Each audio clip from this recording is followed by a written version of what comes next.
This is the NES Classic. As most of you know, this thing was super hard to come by.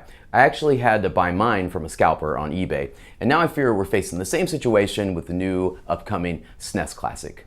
Yesterday, pre-orders went live at several retailer websites and in stores, and it was a complete shit show. Today's side quest, let's talk about what happened. The good, the bad, and the bullshit.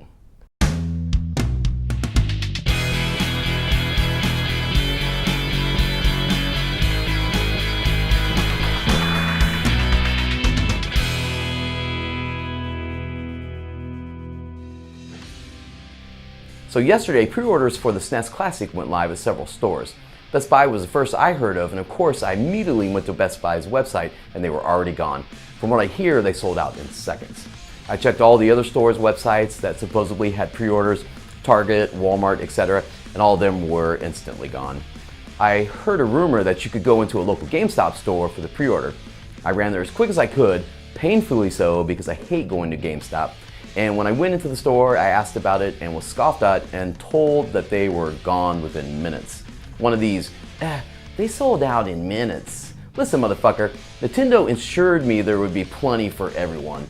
Well, not really. I believe what they say is they will produce significantly more than they did at the NES Classic. Well, the word significant is a bit subjective. Whatever. He went on to say they were definitely sold out at his location and sold out at all GameStops. I also asked how many pre-orders each store's allowed, and the answer was 10.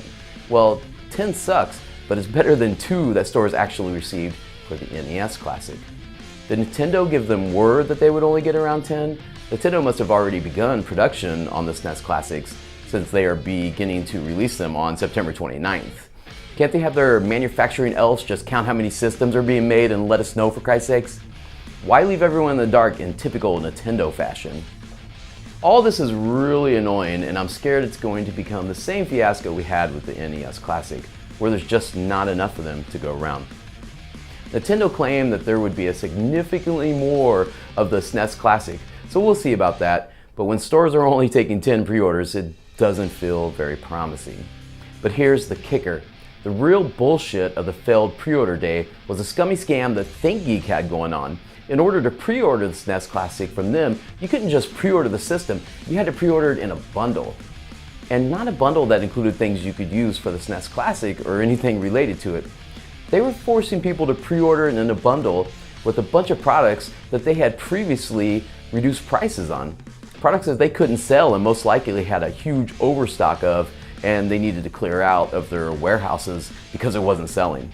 For example, one of the bundles included the SNES Classic system, a replica Mega Man helmet, and a replica Proto Man gun for $250. On June 13th of this year, ThinkGeek was selling Proto Man guns on sale for $30. Here's the expired deal right on Slick Deal's website, proving these are products that ThinkGeek has been trying to get rid of stock. And what better way to unload that stock than push it off on game fans who are already emotionally charged to get their hands on the SNES Classic? That's messed up.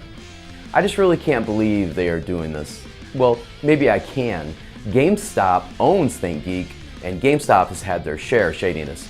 Just look at their rumors of them selling used games as new, their Circle of Life program, not to mention how they are failing at their dealings with the retro game market, offering insanely low trade-in values for collectible games, and also not checking for counterfeits. Yeah, so maybe these ThinkGeek forcing these bundles shouldn't surprise me, but Jesus, what a scam. I really hope people think twice about ordering a SNES Classic from them. I get it though, it's totally tempting. I would love to get my hands on a SNES Classic just like everyone else. But at this point, I would rather almost pay a scalper than promote ThinkGeek's horrible selling practices. So, what do you think? Do you think Nintendo will make enough of the SNES Classic? Were you able to get a pre-order lockdown? What do you think of what ThinkGeek is doing with these bundles? Let me know in the comments, and be sure to like and subscribe. Thanks. See you soon.